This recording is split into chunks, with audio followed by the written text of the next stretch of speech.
ఆశపడుతున్నాడు. కొన్ని సందర్భాల్లో చాలా మంది కుమిలిపోతూ ఉంటారు. నాకు ఎవరు లేరండి, నేను అంటానండి, నా బాధలు అందరూ నా చేయి విడి చేశారండి. అట్లాంటి మనసు కలిగిన వారు, మనస్తత్వం కలిగిన వారు ఎవరైనా ఉంటే మీ కొరకు ఒక తండ్రి వేచి ఉన్నాడు. హల్లెలూయా. మీ కొరకు ఒక తండ్రి ఉన్నాడు. ఏ బాధలో ఉన్నా సరే ఆ తండ్రి చేయి విడవడండి. నేనేదో గట్టిగా మీకు చెప్పలేను. నా జీవితంలో నేను అనుభవించి పొందుకున్న దానిని మాత్రమే నా పిల్లలైనా మీకు చెప్తున్నాను. అందరు చేయి విడవచ్చు. మనల్ని కన్నవారు చేయి విడిచి ఉండొచ్చు, మనల్ని కన్నవారు చేయి విడిచి ఉండొచ్చు, మన కన్నవారు చేయి విడిచి ఉండొచ్చు, మన కట్టుకున్న వారు చేయి విడిచి ఉండొచ్చు. కుటుంబ సంబంధం అయిన అందరూ కూడా, కుటుంబ సంబంధికులందరూ కూడా, రక్త సంబంధికులందరూ కూడా చేయి విడిచి ఉండొచ్చు. కానీ యేసయ్య మాత్రం మనం చేర్చుకుంటాడంట. హల్లెలూయా. చేర్చుకోవడమే కాదు, ఒక చక్కటి మాట అన్నాడు, మీరు నా కుమారులను కుమార్తెలయ్యేందురని సర్వశక్తి గల ప్రభు సెలవిస్తున్నాడు. హల్లెలూయా. ఇప్పుడు ప్రభుకి మనం ఎవరు అండి? చెప్పాలి ఎవరు? దేవుని పిల్లలు. ఓకే, సబ్జెక్ట్ అంతా చక్కగా గుర్తుపెట్టుకోండి, చక్కగా అడుగుతాను.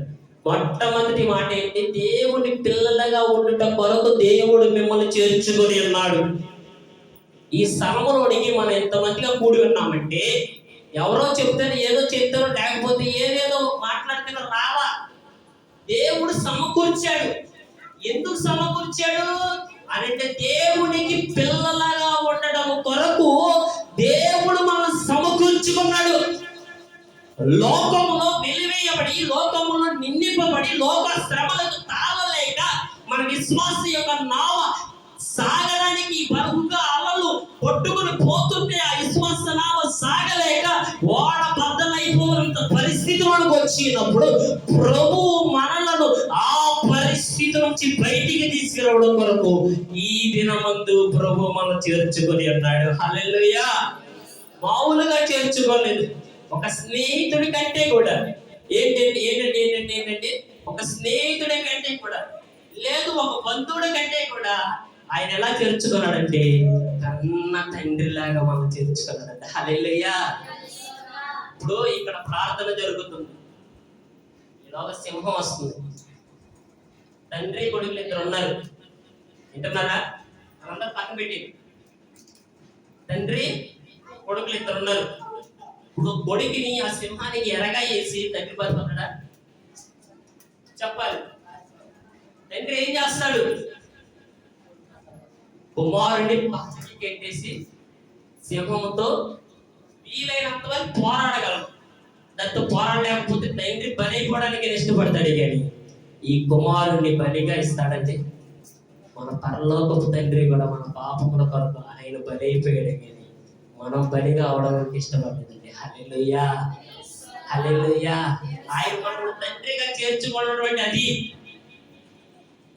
ఏ పెను ప్రమాదం అడ్డొచ్చినా కానీ ఆ ప్రమాదానికి అడ్డంగా వెళ్ళి నిలబడుతున్నాడే. కానీ మనల్ని నిలబెట్టి, ఒరే నీ బాధను పడరా, ఏమ్మా తల్లి నీ బాధను పడతలే అట్లా, విన్నాను నీ బాధ, నేనున్నాను, భయపడద్దు. హల్లెలూయా. హల్లెలూయా. హల్లెలూయా. యేసయ్య అంటున్నాడు, నేనున్నాను అన్నా, నువ్వు ఎందుకు భయపడతావు? నేనున్నా కానన్నా. ఆ పరిస్థితి ఏంటి? నువ్వు కొంచెం పక్కే, నేను చూసుకుంటా, నేను నిలబడతానన్నా నీ స్థానంలో అని ప్రభువు మన స్థానంలో నిలిచి మన శిక్షను ఆయన భుజముల మీద వేసుకున్నాడు. హల్లెలూయా. హల్లెలూయా. ప్రభువు మనల్ని ఎక్కడ చేర్చుకున్నాడు అంటే, తండ్రి స్థానంలో నిలబడి మనల్ని చేర్చుకున్నాడు. హల్లెలూయా. రెండోది ఏమిటో చూద్దాం. అపోస్తలుల కార్యములు 2వ అధ్యాయం 47వ వచనం. త్వరగా.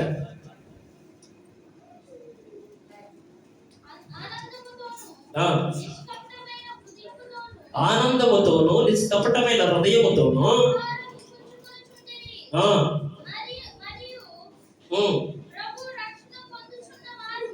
ప్రభు రక్షణ పొందుచున్న వారిని అనుదినము వారితో చేర్చుచుండెను. హల్లెలూయా. ప్రభువు తన కుమారుడిగా నిన్ను చేర్చుకొనుట కొరకు ఆయన చేస్తున్న పని ఏమిటి అని అంటే, అనుదినము అనుక్షణము ఆయన వాక్యమును మన చెవులకు వినిపింపజేసి, అనుక్షణము మనందరూ ఒక చోట, అంటే ప్రతి ఆదివారము ఒక ప్రాంతంలో ఒక స్థలమును మనం సమకూర్చి ఆ వారితో సమకూర్చేను, లేదా వారు రక్షణ పొందిన వారితో సమకూర్చేను. ఇక్కడ బాప్టిజం తీసుకున్నారు, చేపైకి ఎత్తారా? చేపైకి ఎత్తారు, బాప్టిజం తీసుకున్నారు. ఓకే, హల్లెలూయా. వీళ్ళు ముగ్గురు కనపడుతున్నారు. ఓకేనా? ఇప్పుడు బాప్టిజం చేపైకి ఎత్తండి. వీరికి బాప్టిజం తీసుకున్న వారికి ఏముందంటే రక్షణ ఉంది. రక్షణ లేని నీకు రక్షణ కలగడం కొరకు, రక్షణ కలిగిన వారితో రక్షించిన కొరకు నిన్ను చేర్చెను. హల్లెలూయా. ఎవరితో చేర్చాడంటే రక్షణ కలిగిన వారితో. రక్షణ లేని నీకు రక్షణ కలగజేయడం కొరకు చేర్చాడు. దానినే పరిశుద్ధుల సహవాసము. ఏమిటండి అది? పరిశుద్ధుల సహవాసము. ఈ సహవాసములు ఏముండకూడదంటే, నోరు వ్యర్థమైన మాట రాకూడదు. ఈ సహవాసములు ఏముండకూడదంటే, కనుచూపు వ్యర్థముగా ఉండకూడదు. ఏముండకూడదండి సహవాసంలో? నోరు వ్యర్థమై ఉండకూడదు, కనుచూపు వ్యర్థమై ఉండకూడదు, తలంపు వ్యర్థమైన తలంపులు రానేయకూడదు. ఈ సహవాసంలో ఏముండకూడదంటే, నీవు నేను అనే భేదం ఉండకూడదు, మనము అనే కలుపుకొడతాను అంటారు. హల్లెలూయా, హల్లెలూయా. నశించిపోతున్న నిన్ను పరిశుద్ధ సహవాసములో సమకూర్చాడు. రెండోది, ఒకటి తండ్రిగా తాను చేర్చుకుని అన్నాడు. రెండోది పరిశుద్ధులతో సహవాసం ఇచ్చాడు. ఈ పరిశుద్ధుల సహవాసం ఎందుకు అనంటే, పరిశుద్ధుల సహవాసం ఎందుకనంటే, ప్రభు సెలవిస్తున్నాడు, మంద ఎటు నడవాలి అనంటే మందల అడుగు చాడల్లో నడవాలంట. నేను నా తల్లి గర్భమందు నేను ఒంటరిగానే వచ్చాను, నేను ఒంటరిగానే నడుస్తున్నట్టు కుదరదు.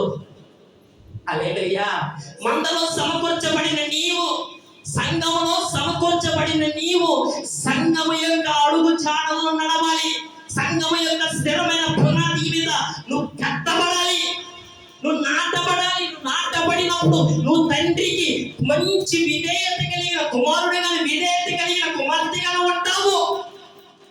సమకూర్చబడిన నీవు, సమకూర్పులోనికి వచ్చిన నీవు ఎటు రీతిగా ఉండాలంటే, నిన్ను నీవు తండ్రికి కుమార్తెగా, కుమారుడుగా సమర్పించుకోవాలి. హల్లెలూయా. ఆయన జనమెల్లా నా కుమారుడా, నా కుమార్తె రామని చేతులు చాపుతున్నాడు. ఏం చేస్తున్నాడండి? ప్రతి దినము నా కుమార్తె, నా కుమారుడా రామని చేతులు చాపుతున్నాడు. ఆ చాపబడిన హస్తంలోనికి నీవెత్తే ఆయన కౌగిటిలో, ఆయన యొక్క గాయపడిన హస్తములో, ఆయన యొక్క సంకలో నిన్ను పసిబిడ్డగా ఆయన ఎత్తుకుని ముద్దాడుతాడంట. హల్లెలూయా. కానీ మనము లోబడమన్న ప్రజలు కదా. ఎవరండి? లోబడమన్న ప్రజలు. ప్రభు చేతులు చాపి ఉంచి, రా నా బిడ్డ, నా కుమార్తె రా, ఇదిగో రక్షణలోనికి రా, ఇదిగో రక్షింపబడిన వారి సమాసంలోనికి రా, రొట్టె విడిచినలోకి రా. రొట్టె విడిచినప్పుడల్లా చాలా మందికి ఎందుకు చేయాలి ప్రభువే ఇచ్చున్నాడు. ఎందుకంటే రొట్టె విరిచుటలో, పానీయము చేయుటలో, పరిశుద్ధ సహవాసములో సమకూర్చబడుటలో మారు కొనక రక్షణలోనికి వచ్చిరి. హల్లెలూయా. రెండవది, పరిశుద్ధ సహవాసంలో రక్షణ కలిగి రక్షణ సహవాసంలోనికి చేర్చెను. ఒకటి ఎందులో చేర్చాడు? ఫస్ట్ కుమారులుగా, కుమార్తెలుగా ఉండుట కొరకు చేర్చుకున్నాడు. రెండోది రక్షణలోనికి. ఇప్పుడు మన ఇంటికి ప్రకారం లేనప్పుడు మన ఇంట్లో దొంగోడు రావడానికి చక్కగా సింపుల్గా వచ్చారు, అవునా కదా? చక్కగా ప్రకారం కట్టబడి గేట్, పెద్ద గేట్ పెట్టేసి తాళం వేసేవాడు, దొంగోడు వస్తాడా? వస్తాడా? చెప్పాలి వస్తాడా? రాడు. అదే ఇంటికి ప్రాకారం లేకపోతే చెప్పాలి, రంగులు వస్తాడు, చెడపురుగులు వస్తాయి, కుక్కలు నక్కలు వస్తాయి. అవునా? రక్షణ మనకు ప్రాకారముగా ఉంది. హల్లెలూయా. మన యొక్క ఆత్మీయ జీవితానికి మనకు ప్రాకారం, మనం ఒక ఇల్లులా కనపడితే రక్షణ ఎలా ఉందంటే ప్రాకారముగా ఉంది. నీ రక్షణయే ప్రాకారముగా గుమ్మములని తెలిపి నీ రక్షణయే.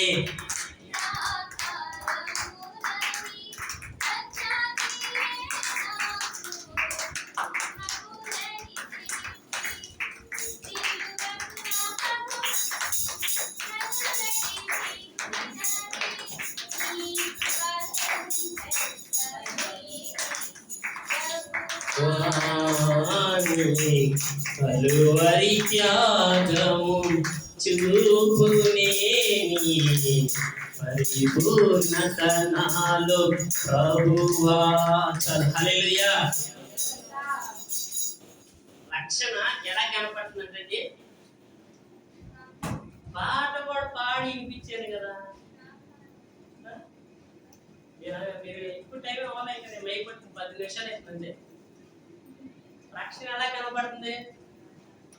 ప్రాకారంగా కనపడుతుంది. మీ ఇంటికి ప్రాకారం లేకపోతే ఇంట్లోనికి ఏ వస్తాయి రావా? వస్తాయి రావా? నీ యొక్క ఆత్మీయ జీవితానికి ప్రాకారం లేకపోతే నీ యొక్క ఆత్మీయ జీవితంలోనికి కూడా దుష్టుడు త్వరగా తెరబడతాడు. హల్లెలూయా. దేవుడు సమకూర్పులో చేర్చుకొనుటలో ఇది 2వ మెంటు. 3వ చూద్దాం. లోకైసు సువార్త 15వ అధ్యాయము 3వ వచనం. లోకైసు సువార్త 15వ అధ్యాయము 3వ వచనం. అందుకైన వారితో ఈ ఉపమానము చెప్పెను, మీలో ఏ మనుషుడికైనను 100 గొర్రెలు ఉండగా వాటిలో ఒకటి తప్పిపోయి అందులో ఉన్న 99 గొర్రెలను విడిచి తప్పిపోయినది దొరుకు వరకు దానిని వెతుకును కదా. హల్లెలూయా. హల్లెలూయా. యేసుక్రీస్తు ప్రభువు తన నోటితో తానే ఒక ఉపమానాన్ని చెప్తున్నాడు. ఏమిటి అంటే మీలో ఒకరికి 100 గొర్రెలు ఉన్నాయి. 100 గొర్రెలు ఉన్న వ్యక్తి, ఆ 100 గొర్రెలు ఉన్న వ్యక్తి ఆ యొక్క మేతను మేపుకొని వస్తుంటే ఒక గొర్రె పిల్ల తప్పిపోయింది. ఇప్పుడు ఈ వ్యక్తి దగ్గర ఎన్ని ఉన్నాయి? చెప్పాలి. ఈ వ్యక్తి దగ్గర ఎన్ని ఉన్నాయి? పోయిందండి. పోయింది. పది దాని ఇద్దరు వదిలింది. అది పక్క చిక్కిపోయిన గొర్రె. ఏ గొర్రె? అరణ్యమునకు మరిగిన గాడిద. వాక్యం బలి ఉంటది, అది చెప్తాను ఇప్పుడు. సార్, అరణ్యమునకు లోనైన గాడిదంట యజమానుని యొక్క మాటను పెడచూపులు పెట్ట. అట్లాగే ఈ యొక్క గొర్రె పిల్ల ఏంటి? తప్పిపోయింది. అరణ్యానికి మరిగినగా ఆ గొర్రె పిల్ల అయిపోయింది. లోకాశల వైపు తిరుగుతున్న గొర్రె అయిపోయింది. ఈ ఉపమానము 99 గొర్రెలు ఉన్నాయి. ఈ 99 గొర్రెలు ఉన్నాయి పర్లేదులని ఎవరలా వెళ్ళిపోయాడు కాపరి. ఒంటరి అయిపోయిన గొర్రె, అమ్మో నా గొర్రె ఒంటరిగా ఉంది, తోడే వస్తాదేమో. అయ్యో గొర్రె ఒంటరిగా ఉంది, సింహం వస్తాదేమో. అయ్యో గొర్రె ఒంటరిగా ఉంది, కుక్కలు పట్టుకొని చీల్చేస్తాయేమో అని ఆ కాపరి మనసు తల్లడిల్లిపోయి 99 గొర్రెలను సురక్షితంగా కలిగిన ప్రాంతం వచ్చి తప్పిపోయిన గొర్రె కొరకు పరిగెట్టాడంట. హల్లెలూయా. హల్లెలూయా. అది ఒక కాపరి హృదయం. హల్లెలూయా. ఎందుకని మీకు చాలా మందికి ఒక డౌట్ ఉంది, ఏమండి పోతుంది బాగా సాడిస్ట్ ఇసుకిస్తున్నారుగా, వదిలేయచ్చు కదా. ఎందుకు అని అంటారు. మీకు తెలియనిది, మీకు కలగనిది మాకు కలిగినది కాపరి యొక్క హృదయం అంతే. హల్లెలూయా. వాళ్ళు లోబడనప్పటికీ కూడా మందలో ఉన్న గొర్రెలే కదా, వాళ్ళు ఎలా పిలుస్తాం? విడవలేక పదే పదే పదే పదే వాళ్ళ గురించి పలకడానికి కానీ వాళ్ళు చేర్చబడాలని ఆశే కానీ ఇక రెండోది ఉండదు. హల్లెలూయా. అది దొరికినప్పుడంట కాపరికంట బహు ఆనందం అంట. హల్లెలూయా. తప్పిపోయిన గొర్రె సమకూర్చబడినప్పుడు ఈ కాపరికి కూడా ఎలా ఉంటదంటే కంటి నిండా ఆనందం ఉంటది. ఎలా ఉంటదంటే నోటి నిండా ఆనందం కొన్ని వాళ్ళకి అందరికి ఉంటది. కాపరి యొక్క కళ్ళల్లో ఆనందం ఉండాలంట. హల్లెలూయా. హల్లెలూయా. హల్లెలూయా. ఒక వ్యక్తికి ఇద్దరు కుమారులు ఉన్నారు. ఇంకొక ఉపమానం చెప్తానండి. ఒక వ్యక్తికి ఇద్దరు కుమారులు ఉన్నారు. తండ్రికి పెద్ద కుమారుడు చక్కగా అనుకోగలిగి తండ్రి చెప్పినల్లా వింటున్నాడు. ఈ చిన్నోడు బహు తొంటరి వాడు. ఎవరండి? బహు తొంటరి వాడు. వీడు లోబడల తండ్రికి. ఇందాక మీరు చెప్పాడు, అరణ్యముకు లోనైన గాడిది యజమానుడికి లోబడదని. ఎట్లా ఇంత సేమ్ టైం ఈ వ్యక్తి తండ్రి వాడికి లోబడతలా. తండ్రి ఒకటి చెప్తే ఈయన ఒకటి చేస్తున్నాడు. అట్లా 18, 19 అట్లా వయసు వచ్చేసింది, సంవత్సరాలు వచ్చేసింది. ఇదిగో తండ్రి, నేను యవ్వన ప్రాయంలోకి వచ్చాను కనుక నా ఆస్తిలో సగ భాగం నాకు ఇచ్చేయి. ఏం చేయాలి? చెప్పాలి. ఏమంటాడు కుమారుడు?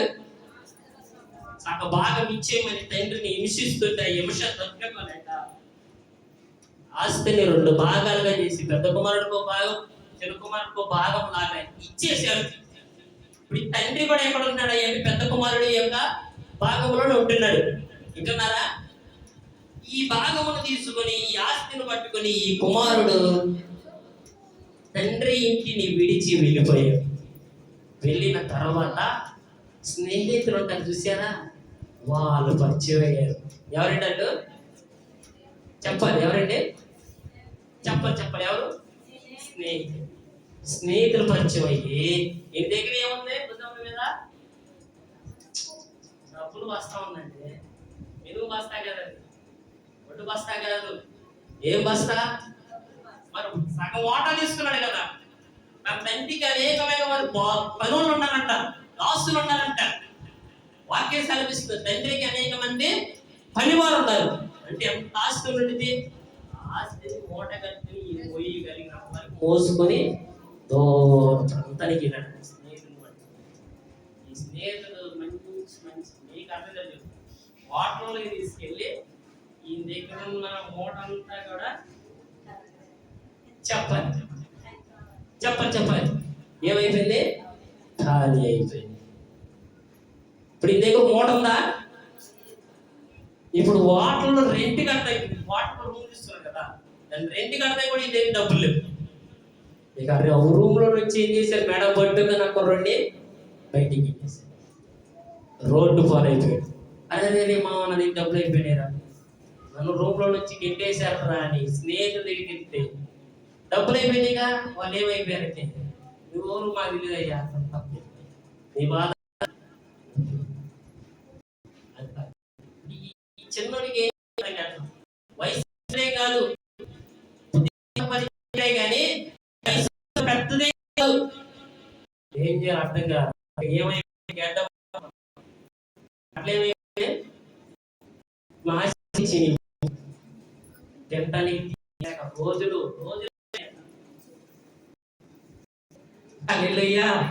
తినటానికి తిండి కొన్ని రోజులు. ఇక అట్లా నడుస్తుంటే ఒక మందులుగా ఏం కాస్తున్నాడండి? మందులుగా. ఆ వ్యక్తి దగ్గరయ్యా ముద్దాన్ని పెట్టాయి. ఆ వ్యక్తి అన్నాడు, ఈ రోజంతా నువ్వు పనులు నేర్చుకొని వస్తే సాయంకాలం నీకు ముద్దాన్నం పెడతాను అన్నాడు. ఏం చేస్తానన్నాడండి? సాయంకాలం ముద్దాన్నం పెడతాను.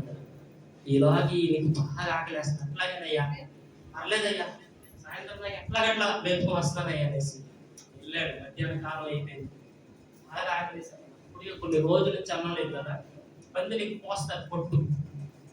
అది పందిరికి మేత ఏంటంటే పొట్టు పోస్తారు. ఆ పొట్టు పోస్తే వీడు ఆకలి తట్టుకునే పొట్టుడు ఏం చేశాడంటే ఆ పందిళ్ళలో ఒక పందిలాగా ఈ వ్యక్తి చొరబడి ఆ పందిని తినే పొట్టును తింటున్నాడు. ఆకలి ఏర స్థితికి దిగజారిపోయింది. చూసారా? నా తండ్రి ఇంట్లో ఉన్నప్పుడు పచ్చి పాక్షి పరమాన్నాలు తినేవాడు. ఆకలి అంటే ఎట్లా ఉండేదో తెలిసేది కాదు. వెంటనే ఆ పందిరి యజమానుడు వచ్చి మేడ మీద పేటను మీకు తొంగెదవా, పంది పిల్లలు తినే ఆహారం నువ్వు తింటావురా, పోయొచ్చి దరిద్రుడు. ఆఖరి పందులు పొట్టు తిని అన్నం పొట్టు కూడా తినడానికి నోచుకోలేక ఎంటేసిన తర్వాత దెబ్బతిన్న తర్వాత ఏడుస్తున్నాడంట. అయ్యో నా తండ్రి ఇంటి యొద్ద అనేకమైన పనివారు 3 పూట్ల తృప్తిగా భోజనము చేస్తారు కదా, నేను ఇక్కడ ఆకలితో చచ్చిపోయే బదులు నా తండ్రికి కుమారుడిగా ఉండడానికి నాకు యోగ్యత లేదు, కానీ ఆయన పనివారిలో ఒక్కరగా నన్ను చేర్చుకుంటాడు, నన్ను తోసేడని తండ్రి ఇంటి వైపు పట్టాడంట. మార్గం ఏంటంటే తండ్రి ఇంటి వైపు ఇక నడక సాగించాడు. నడుస్తూ వెళ్తున్నాడు. తండ్రి అంట అల్లంత దూరం ఉండగానే ఆ మేడ మీద నుండి కిటికీలో నుంచి చూస్తున్నాడు. అరే వచ్చేది నా కుమారుడే కదని తండ్రి ఆ పై అంతస్తులో నుంచి కిందకి పరుగులు ఆ నడుచుకుంటూ ఉరుక్కుంటూ వచ్చేసి ఇలా కుమారుడు అనుకుంటున్నాడు మనసులో. తండ్రి దగ్గర నుంచి ఆస్తిని నేను కొట్టేశాను కదా, దొంగిలించాను కదా, ఆస్తి అంతా అవజేశాను కదా, ఎలాగనే నా తండ్రి నన్ను పుట్టేస్తాడేమో, కొడతాడేమో, ఇష్టం వచ్చినట్టు తిడతాడేమో, నన్ను ఇంట్లో చేర్చుకోడేమో, కూడా నేను చెప్తున్నా నువ్వు వినకుండా వెళ్ళిపోయావు, ఆస్తి అంతా నాశనం చేసావు కదరా అని తిడతాడేమోనని ఈ కుమారుడు కొంచెం భయముతో ఉన్నా ఎక్కడో ఒక నమ్మకం తండ్రి అంటే కనీసం పనోడి కింద నేర్చుకుంటాడు. ఇలాగా ఆ తండ్రిని పొరగెత్తుకుంటూ వస్తున్నాడు ఈ కుమారుడు. తండ్రి క్షమించు అన్న మాటలు నోట్లో రాకపోతే మేడ మీద పడంట ముద్దు పెట్టాడు. హల్లెలూయా, హల్లెలూయా. వెంటనే ఇట్లా వెనక తిరిగి ఎవడ్రా ఇక్కడ, నా కుమారుడికి ప్రశస్తమైన వస్త్రాలు తొడిగించాడు. ఏం చెప్పాడండి? ప్రశస్తమైన వస్త్రాలు తొడిగించాడు. అరే వాడి ఏళ్ళు పోసిపోయి ఉన్నాయి, వాడి ఏలికి మంచి రత్నాన్ని కూర్చిన ఉంగరాన్ని తొడగండి. హల్లెలూయా. ఇది కాదు ప్రేమ, యేసయ్య ప్రేమ. ఇది కాదండి తండ్రి ప్రేమ. తల్లి తండ్రి నన్ను అడిగితే చెడ్డ పిల్లలు ఉంటారే కానీ చెడ్డ తల్లిదండ్రులు ఉంటారు ఉంటారా? ఉండరు. ఆ కుమారుడు చెడ్డ పని చేసింది, చెడు పనే, కానీ తండ్రి తన చెడు పని అంతా మర్చిపోయి కుమారుని చూడండి హక్కును చేర్చుకున్నారట. హల్లెలూయా. వాస్తవమే, నీలో పాపం ఉంది, నాలో పాపం ఉంది, నీలో చెడు లక్షణము కలిగిన మాటలు ఉన్నాయి, చెడు తలంపులు ఉన్నాయి, చెడు దృశ్యాలు ఉన్నాయి. ఇంకేంటి ఒకే లోకంలో ఈ చెడ్డ మాటలు ఎలా ఉన్నాయి. వాస్తవమే, వాస్తవం కాదని నేను అన్నాను. నువ్వెప్పుడైతే తండ్రికి కుమారుడుగా కుమార్తెగా చేర్చబడతావో నీ పాపము, నీ యొక్క వ్యతిరేకతమైన క్రియలు, నీలో ఉన్న అపరాధ దోషములు తూర్పుకి పడమడికి ఎంత దూరం ఉన్నాయో అంత దూరం విసిరేస్తాడు. హల్లెలూయా. తండ్రికి అవి కనపడతాయా?